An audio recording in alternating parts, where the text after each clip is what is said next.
रतन टाटा ने Rolls Royce से महंगी नैनो कार क्यों बनाई और क्यों कराई गई इस लड़की की शादी कुत्ते से, वजह हैरान कर देगी। और भारत की 5 खूंखार महिला गैंगस्टर जिनसे थर थर कांपते हैं दुश्मन, और कौन है दुनिया का सबसे छोटा आदमी, और चाइना के 4 सबसे खतरनाक ब्रिज, जानने के लिए बने रहिएगा अंत तक। फैक्ट नंबर 1, मल्लिका शेरावत एक भारतीय अभिनेत्री और मॉडल है जो मुख्य रूप से हिंदी फिल्मों में काम करती है और वो हॉलीवुड में भी काम कर चुकी है। मल्लिका शेरावत का जन्म 24 अक्टूबर 1976 हिसार हरियाणा में हुआ था। मल्लिका शेरावत ने अपने अभिनय करियर की शुरुआत 2002 में फिल्म जीना सिर्फ मेरे लिए में किया। मल्लिका शेरावत एक समय बोल्डनेस की देवी मानी जाती थी। उन्होंने अपने कदम बॉलीवुड में शादी के बाद रखा था। उनका परिवार इसकी इजाजत नहीं दे रहा था, परंतु वो अपने माँ बाप से लड़कर और अपने पति से तलाक लेकर बॉलीवुड में कदम रखने आई। अपनी खूबसूरती की वजह से बॉलीवुड में काफी जल्दी ही उन्होंने नाम कमा लिया। वैसे 2003 में ख्वाहिश फिल्म में उन्हें काफी फेम मिला था, लेकिन इमरान हाशमी के साथ आई फिल्म मर्डर में तो जैसे आग ही लग गई। एक के बाद एक उन्होंने बोल्ड सीन दिए और नाम कमाया, लेकिन अब उनकी खूबसूरती पहले जैसी न होने के कारण उन्हें बॉलीवुड से दूर जाना पड़ा। आजकल मल्लिका शेरावत अपने बॉयफ्रेंड के साथ पेरिस में रहती है। फैक्ट नंबर 2, अब बात करें अमिताभ बच्चन की, तो उन्हें ऐसे ही सदी का महानायक नहीं कहा जाता, वो एक्चुअली में इसके हकदार भी हैं। इन्होंने एक डोनेशन किया हो तो बताया भी जाए। बच्चन साहब ने कई दफा लोगों की मदद में आगे आकर न जाने कितने अनगिनत रोते हुए चेहरे पर खुशी की झलक छोड़ी है। बात चाहे केरल में आई बाढ़ में 5 करोड़ की सहायता राशि की हो, या आंध्र प्रदेश के 40 गरीब किसानों के 1.1 मिलियन की कर्ज माफी की, या फिर महाराष्ट्र पुलिस केयर फंड में डोनेशन देने की, बच्चन साहब ने सिनेमा हॉल के साथ साथ उसके बाहर भी सबका दिल जीता है। इसके अलावा अमिताभ बच्चन ने हरिवंश राय मेमोरियल ट्रस्ट के जरिए 3000 बेघर लोगों के लिए छत का बंदोबस्त किया। यहाँ सबसे अमेजिंग बात यह है कि सिर्फ अमिताभ बच्चन ही नहीं, उनका परिवार भी इस नेक काम में बढ़ चढ़कर हिस्सा लेता है, और सबने मिलकर भारत की युवा लड़कियों के लिए जानी मानी चैरिटेबल ट्रस्ट प्लान इंडिया को 2.5 मिलियन की मदद की है। हालांकि इतना सब कुछ करने के बावजूद भी अमिताभ बच्चन इन सब बातों का जिक्र करने से बचते हैं, क्योंकि उन्हें ऐसे पब्लिसिटी स्टंट से शर्मिंदगी महसूस होती है। फैक्ट नंबर 3, दोस्तों सैफ अली खान की 2 शादियां हुई हैं और दोनों ही शादी में इनका अपने पार्टनर के साथ इतना ज्यादा एज गैप रहा है कि ये दोनों बार ट्रोल किए गए। सैफ अली खान ने करीना कपूर से दूसरी शादी की है, जहाँ करीना इनसे 19 साल छोटी है, जिन्हें लेकर लोगों ने कई मीम्स भी बनाए थे। और दूसरी तरफ जब इनकी पहली शादी अमृता से हुई थी, तब भी दोनों में 12 साल का एज गैप था, जहां अमृता सिंह इनसे 12 साल बड़ी थी। उस जमाने में अमृता सिंह फिल्म इंडस्ट्री की मशहूर और सबसे खूबसूरत एक्ट्रेसेस में से एक थी, जहां सैफ अली खान का उन पर दिल आना लाजमी था। लेकिन अमृता सिंह भी सैफ से शादी करने को तैयार हो जाएंगी, ये किसी ने भी नहीं सोचा था, जिस वजह से दोनों की शादी काफी ज्यादा चर्चा में भी रही थी। मगर दोनों की शादी ज्यादा वक्त तक नहीं चल सकी और दोनों के बीच तलाक हो गया। अमृता और सैफ के 2 बच्चे भी हैं, जिनको अमृता ने अकेले ही संभाला है। फिलहाल सैफ अली खान करीना के साथ अपना समय बिता रहे हैं। फैक्ट नंबर 4, भारतीय क्रिकेटरों की लव लाइफ भी काफी चर्चा में रहती है। ऐसे में आइए जानते हैं भारतीय क्रिकेटरों की गर्लफ्रेंड के बारे में, जिसमें पहले आते हैं ईशान किशन, जिनकी गर्लफ्रेंड अदिति हुंडिया है, जो कि राजस्थान की रहने वाली है और एक मॉडल है। ईशान और अदिति पिछले 2 साल से रिलेशन में है। दूसरे नंबर पर है राहुल चहर, जिनकी गर्लफ्रेंड ईशानी जौहर है, जो कि एक फैशन डिजाइनर है। राहुल और ईशानी काफी समय से रिलेशनशिप में है और 2019 में दोनों ने एंगेजमेंट की थी। तीसरे नंबर पर है पृथ्वी शॉ, जिनकी गर्लफ्रेंड प्राची सिंह है, जो की एक अभिनेत्री और प्रोफेशनल बैले डांसर है। चौथे नंबर पर है ऋषभ पंत की गर्लफ्रेंड ईशा नेगी, जो की पहाड़ों की रहने वाली और काफी खूबसूरत है। 5वें नंबर पर है शुभमन गिल, जिनका नाम काफी बार सचिन तेंदुलकर की बेटी सारा के साथ जोड़ा गया है, लेकिन अभी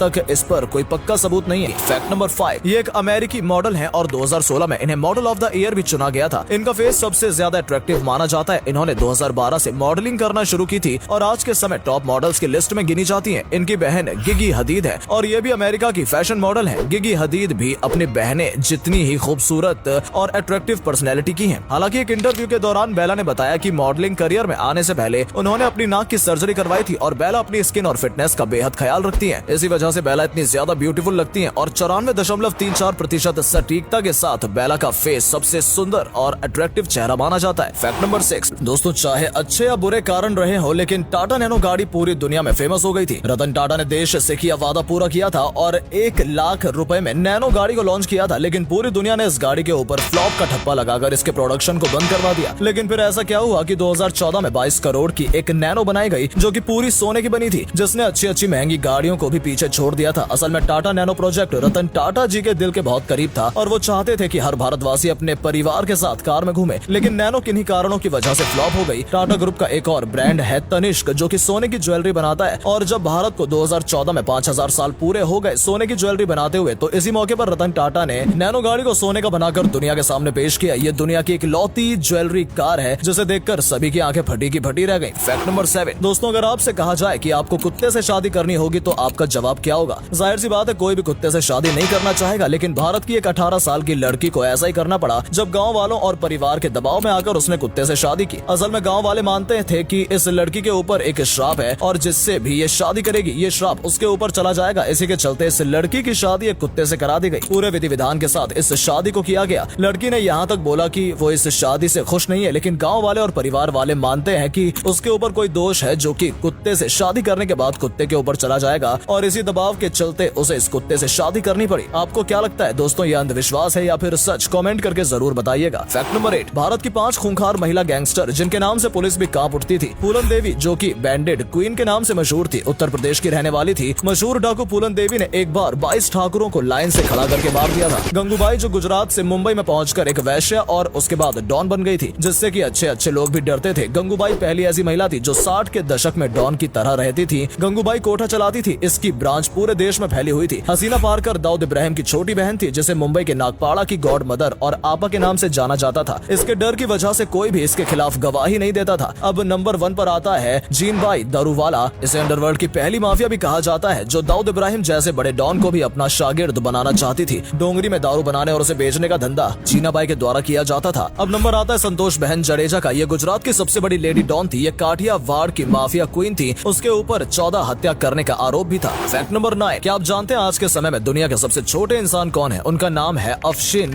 घादएरज़ेद है। ये ईरान के रहने वाले हैं और सबसे कम हाइट वाले आदमी के रूप में इनका नाम Guinness book of world record में भी दर्ज किया गया है। गिनीज बुक के मुताबिक इनकी हाइट सिर्फ 65.24 सेंटीमीटर है, यानी कि 2 फीट 1.5 इंच की हाइट है। इनका कुल वजन 6.5 किलोग्राम है। इन्हें वर्ल्ड रिकॉर्ड में ये टाइटल कुछ महीने पहले ही दिया गया है, क्योंकि इनसे पहले ये टाइटल कोलंबिया के एडवर्ड नीनो के नाम था। उनकी हाइट अफशिन से 7 सेंटीमीटर ज्यादा थी, जिसके चलते अब ये खिताब अफशिन को दे दिया गया है। लेकिन इनसे भी छोटी हाइट के एक और व्यक्ति मौजूद थे जो कि नेपाल के रहने वाले थे और उनकी हाइट सिर्फ 54.6 सेंटीमीटर थी। लेकिन साल 2015 में उनकी डेथ हो चुकी है, जो कि उस समय 75 साल के थे। असल में ये सभी लोग एक ड्वार्फिज्म का शिकार हैं। जबकि किसी इंसान की हाइट 4 फीट 10 इंच से कम होती है तो उसे ड्वार्फिज्म का शिकार कहा जाता है। Fact number 10। चाइना की ऐसी खतरनाक जगह जहाँ जाने से पहले 4 बार सोचना पड़ता है। सबसे पहले आते हैं एक ऐसे ब्रिज पर जिस पर लकड़ी के पटिए लगाए गए हैं, लेकिन बीच में बहुत ज्यादा गैप है और जिस पर मेंढक की तरह कूद कूद कर जाना पड़ता है। और अगर थोड़ी सी भी चूक हुई तो इस तरह से आप सीधे नीचे जा सकते हैं। एक ये जगह है जो बहुत ही ऊंचाई पर बनी है और रस्सी से बांधकर लोगों को नीचे धक्का दिया जाता है। जिनका दिल मजबूत है वो तो सह लेते हैं, लेकिन कमजोर दिल वाले इस पर कभी ना जाएं, क्योंकि फिर आप नीचे नहीं सीधे ऊपर जाएंगे। एक ऐसा भी ब्रिज बनाया गया है जो आप स्क्रीन पर देख रहे हैं। ये ब्रिज हजारों फीट ऊंचाई पर बनाया गया है, लेकिन थोड़ी सी चूक होने पर आपके पैर इसमें फंस जाते हैं और आपके हाथ पैर भी टूट सकते हैं। और सबसे आखिर में बादलों की ऊंचाई पर बना हुआ ये ब्रिज है। ये इतना ज्यादा ऊंचाई पर है कि एक कदम आगे जाने पर ही लोग यहाँ पर थर थर कांपने लगते हैं। Fact number 11। कुछ ऐसे काम जिन्हें करना कोई नहीं चाहता, लेकिन फिर भी मजबूरी में करना पड़ता है। यहाँ आप देख सकते हैं कि इस ट्रक में आग के गोले भरकर लाने पड़ते हैं, जो कि बहुत ज्यादा रिस्की है। जरा सी चूक होने पर भी जान जा सकती है। आप स्क्रीन पर देख सकते हैं कि किस तरीके से ये आदमी जलते हुए लोहे को मशीन से बाहर निकाल रहा है और फिर अंदर डाल रहा है, और एक दूसरा आदमी उसके ऊपर पानी फेंक रहा है। ये बहुत ही खतरनाक नौकरी है जिसमें कि काम करने वालों को जलने का भी खतरा है, साथ ही साथ पूरे समय गीला भी होना पड़ता है। हम अपने कचरे को घर के बाहर डस्टबिन में डाल देते हैं, जिसके बाद कचरा इकट्ठा करने वाले उस कचरे को अलग अलग करते हैं और फिर उसे ट्रक में लादकर शहर के बाहर एक जगह इकट्ठा कर दिया जाता है। फिर उसे जलाया जाता है और उसमें जो मटेरियल बनता है उसे सड़क बनाने में इस्तेमाल किया जाता है। ये काम भी बहुत खतरनाक है, क्योंकि सड़े गले कचरे को अलग करना और फिर उसे जलाना शरीर के लिए हानिकारक हो सकता है, क्योंकि इसमें से जहरीली गैस निकलती है। Fact number 12। क्या अनिल अंबानी, विजय माल्या और नीरव मोदी से भी बड़े स्कैमर हैं? लेकिन कैसे, चलिए आपको बताते हैं। धीरूभाई अंबानी की डेथ के बाद अनिल अंबानी को रिलायंस पावर, रिलायंस कम्युनिकेशन दिया गया, लेकिन उन्होंने बिना किसी प्लानिंग की एक कंपनी को तेजी से एक्सपेंड करना शुरू कर दिया। इस एक्सपेंशन के लिए उन्होंने हजारों करोड़ों का लोन लिया और म्यूचुअल फंड और एंटरटेनमेंट जैसे सेक्टर में भी एंट्री ली, लेकिन जब उनके बिजनेस फ्लॉप हो गए तो उनके लोन की प्रॉब्लम बढ़ने लगी। आज के समय में अनिल अंबानी के टेलीकॉम सेक्टर पर फ्रॉड का केस चल रहा है, जिसके लिए जब फॉरेंसिक ऑडिट किया गया तो जानकारी मिली कि 2017 और 18 के बीच में इतना कर्जा होने के बाद भी 5,500 करोड़ के इंटरनेशनल ट्रांजैक्शन हुए थे।